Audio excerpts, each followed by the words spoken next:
Welcome to a morning edition of the Chicago Millionaire Radio Show. I'm bringing it back. I'm bringing back the Chicago Millionaire Radio Show. In the mornings, I had so much success with this show with my bros, Palace and Derek Gibbs, that I want to bring it back in the mornings only, and then just chop it up a little bit about some of the news that's going on in the world.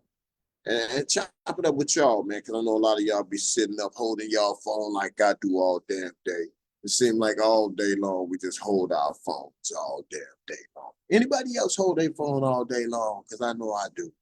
But I just want to really get on and talk about this Katt Williams thing that's been sparking the world, turning the world on its toes and turning the world upside down. You know, the whole Katt Williams thing.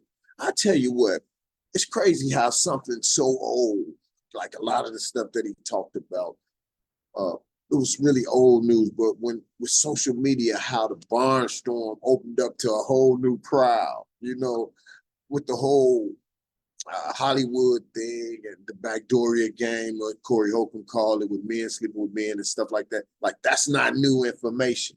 You know, Steve Harvey taking Bernie Mac stuff, that's not new information. We all knew that stuff. So it's crazy how a new crowd of people made some old information hot, man. So I admire Katt Williams for being able to do that. I watched him yesterday on Willie D. And Willie D, I love Willie D.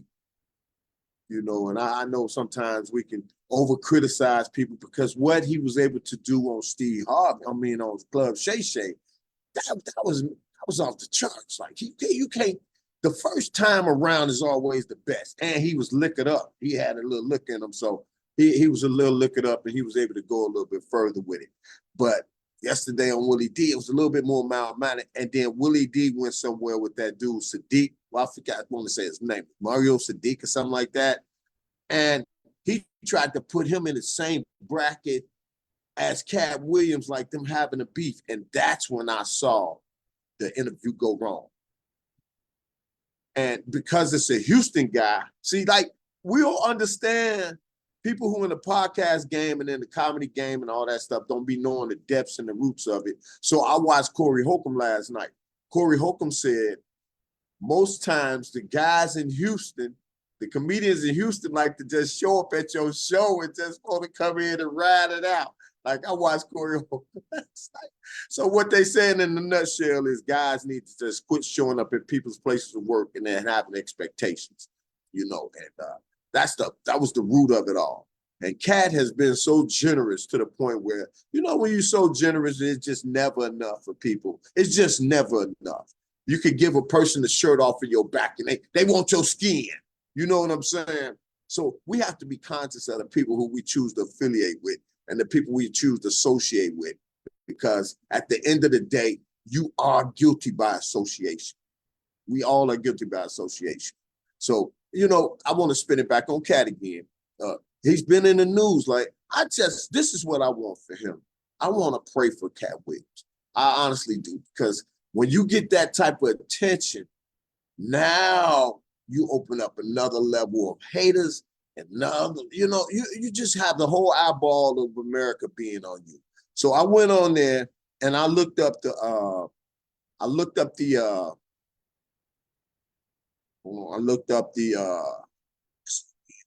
who we got?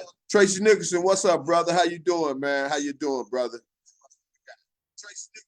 What's going on, man? Thank y'all for watching this. But I was looking up the views. So I watched it yesterday on Willie D. He was on Willie D yesterday.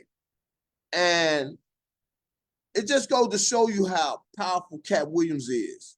It ain't them niggas podcasts. It ain't y'all goddamn podcasts. It's this dude. Man, yesterday on Willie D, he almost had 3 million views. Now, if you go through Willie D's podcast page, his average views was 25,000, 15,000 on videos. Nothing against you, Willie D. Hey, no hate over here. But we just saying that's the power of Katt Williams. He got 3 million views in one day.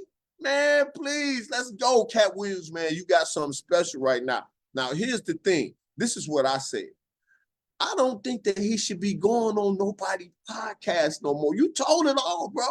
You told it all. I think you need to sit back and chill and don't go sit down with nobody else. Because now what they're going to start doing is picking your damn story apart. They're going to start picking it apart. But you said this. But no, you said that. But no, didn't you say this? I will cut it off right now, especially after yesterday. Did anybody else watch that? Anybody want to join me with this and talk about Katt Williams? I got another 30 minutes and then I got to leave. Does anybody else want to hop on here? Just let me know. You can hop on here and chop it up with me, but you got to come real. You got to be ready with facts, no personal stuff. I want to make a public apology too. I want to give a public apology. Somebody inboxed me yesterday and told me, put this out there, Bob, the elephant in the room about King High School not having a pro athlete, and me not thinking. I randomly put the bullshit up there. And I want to apologize to King High School and all the guys out there, Marcus, all them, Jamie Brandon, Ephraim Winters, Tracy Dildy, all the great players in King High School. I apologize for putting that bullshit up there because I wasn't thinking. Because I guess what? It's no elephant in the room. That's the Mecca of Chicago, man. And they got a new documentary coming out. It's going to be hot as hell. So give it up to King High School. And also with Simeon and Roberson and Julian and all of those guys, man. I love all of these guys, man, that put in their work out here and play basketball in Chicago. There's no hate over here. Now, I saw somebody put a post up talking about, oh, Bob will always favor Simeon. Dude, I didn't even play at Simeon. Come on, man. Come on. A couple of my boys did, but I didn't even play ball, so I don't even have a favorite. I don't even have a dog in the fight. How about that? I don't even have a dog in the fight. So shout out to all the old guys, because most of them 50 in their 50s like me. And tired, not that about ain't tired over, but we be tired, man. God damn it, hey, preserve my legacy, preserve my goddamn legacy. don't say I ain't shit, Bob. Okay, right, man. I ain't gonna do that to you, man.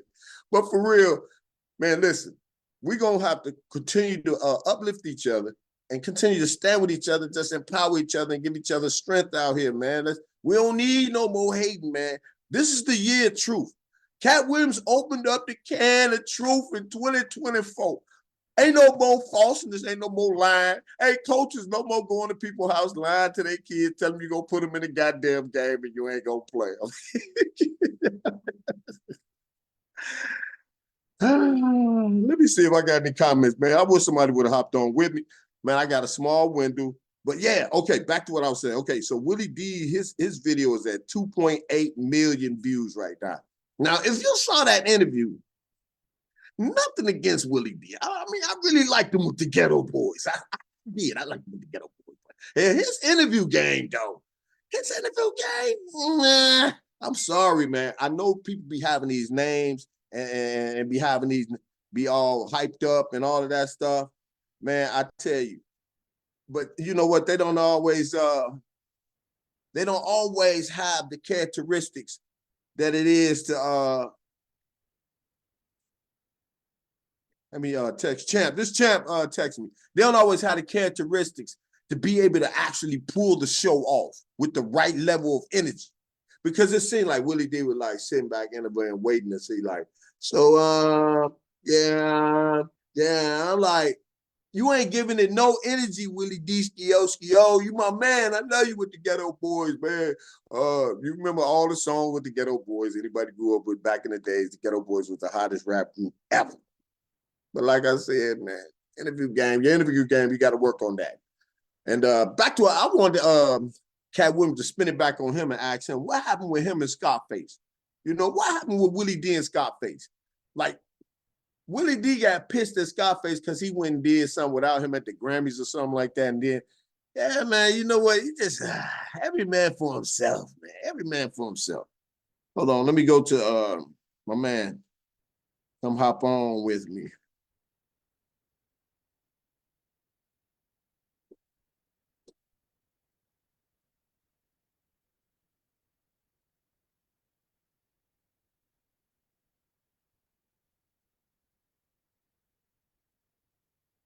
Sorry about that, y'all. With this technology, man, boy. Man, I remember when I first got into the business of entertainment, when I first started doing this type of stuff, how you had to reach out to all these damn producers in Hollywood and reach out to these production companies and sign a little disclosure and promise, that Once you pitch it to them, they have a right to look and read it over and steal your shit because that's all they be doing. When you write your scripts and all that stuff and you send it out to these big time production companies, man, they sit in their meeting rooms and see how they can contort it and see how they can distort it. Because true story, me and my boy P.O. Pops, we put together a show called Cheap Date, right? Put that shit out there, man. It's been out there in the atmosphere for over 4-5 years. Why did we just go find out? My man P.O. went back and found out that somebody took it and did the exact same show. I seen somebody take the name of my song, Gangsta Fun, and start a brand. I said, what the fuck? I seen somebody take League Dude, and everybody know League Dude, man. Somebody got something called League Dude. You ain't thought of no damn League Dude. That's me. Boy, y'all some stealing motherfuckers out here, boy. Why everybody gotta steal? My boy Moochie said that. He said, Bob, my boy Mooch from the Hundreds. I always talk about the Hundreds because that's where I'm from. He said, Bob, man, he said, good artists create, but great artists steal. Oh man, boy. Hey, hold on. Let me go back on here and see if I got anybody in here chopping it up with me. Man, I was trying to get somebody on here. They just inboxed me, said they was gonna hop on. Let's see who we got here. Katt just let the cat out the bag. We're talking. That's what's up.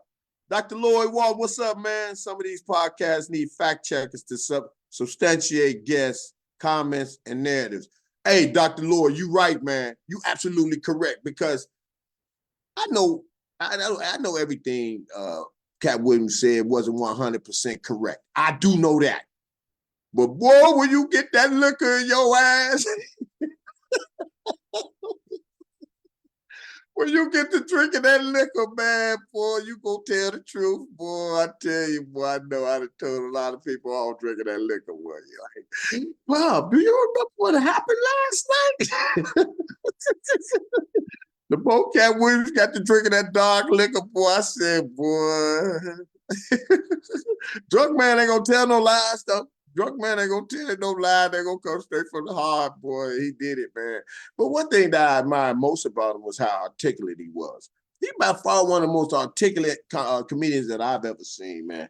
He really is, man. He's very articulate. He's one of those guys, man, that you can just sit in the room and have a beer with, man. You know what I'm saying? And you know what? It wasn't that he threw guys under the bus. It wasn't that. It was just, he felt like D.L. Hughley, not D.L. Hughley, I'll take that back, because D.L. is one of his guys. He just felt like Ricky Smiley, Steve Harvey, and Cedric the Entertainer, you know, those guys was in like a cohort, and they was the ones that was keeping people out, you know. And then on the flip side, you know, you had Hollywood wanting men to pull off gay acts on the show, like, and it's crazy now that you start looking at it. If you start looking at most of these shows, most of these movies, and most of these shows, it's always some level of homosexual behavior in it, you know. And I'm not knocking. I don't have nothing against the gay community. Have at it. That's your fault. I mean, not your fault. That's your choice. You can do whatever you want to do. I don't judge nobody. I am a heterosexual male. I got 6 kids. I wanted 10, God damn it. Put the work in too far. I was trying for 10, but I only got 6, damn it. That's how much of a man I am. So I just want to say, man, to each his own. You know, that's whatever you want to do is totally up to you. That's your choice. But I ain't doing it. I ain't fucking with that. If I gotta go to Hollywood and do that shit, hell no, I'm gonna stay out here these dirty ass hunters, man, to keep shooting dice on the tray before I do that shit. I'm sorry. There ain't that much money in the world.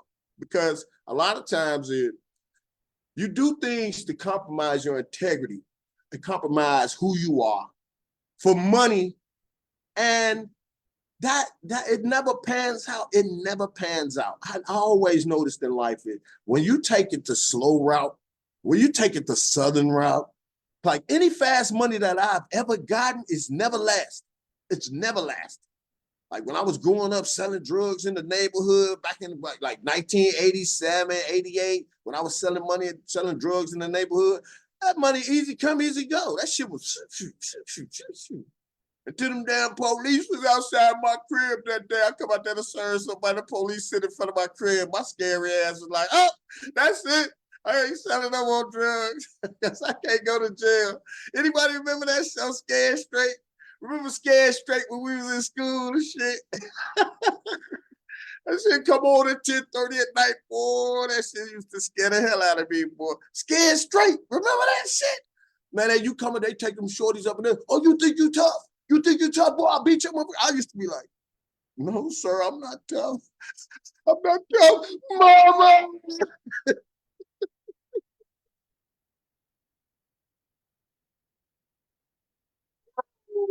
I love y'all, man. I swear I do, man. May God continue to bless each and every one of y'all out there, man. Let's not be judgmental towards each other. Let's continue to keep positive energy out here with each other. Let's continue to share information with each other. Let's just continue to help each other's children grow. We all a community, man, that we have so many resources that we just don't do enough to help the next person. And one thing that scares me, I'm gonna close with this, and this is one thing that I always think about, man. I want y'all to think about this too. Like, think about all the great people that just came before us. I'm talking about great people. I ain't talking about no goddamn rapping, no damn singers or none of that shit. I'm talking about great people, man. Like the great people of the world, you know, the Harriet Tubmans and you know all of Frederick Douglass, all of these people who came before us are no longer here. So what you do when you here is all that matters because you on borrowed time. So you should use each and every day to try to help uplift somebody else while you uplifting yourself. If you're in a position to help somebody, and I ain't talking about no lazy motherfucker. You keep trying to help his ass don't want. Harry can't help himself, motherfucker. Harry can't help himself because that motherfucker don't want no help. But I'm talking about somebody that genuinely wants some help, like needs some help, needs some information. Man, let's help each other, man. Let's just share the information and let's continue to push the agenda ahead, man, because you can't take nothing with you. You can't take nothing with you. You can accumulate all the wealth you want on this earth. You can accumulate all them fresh ass Jordans over there. You got boxes stacking over there. You got suits and shit all over there. But when your ass dies, somebody gonna be wearing the shit out of that shit. You can have all them cars in the garage and all that shit, nigga. You cold as hell. You the coldest nigga out here. But when you go, motherfucker, somebody go have that shit. So you might as well share the wealth, man. We might as well continue to push the narrative ahead, sharing the wealth and being fair. I mean, how much money do you need? Like, how much money do you really need? You know? And this is just my story, man. I just wanted to get this out. Want to holler at y'all. Man, y'all be safe out there. God bless y'all. Man, I appreciate y'all tuning in, man. Shit is live, man. It's your boy, Robert Bobby Reed. I just want to hop on, man. God bless y'all. Peace.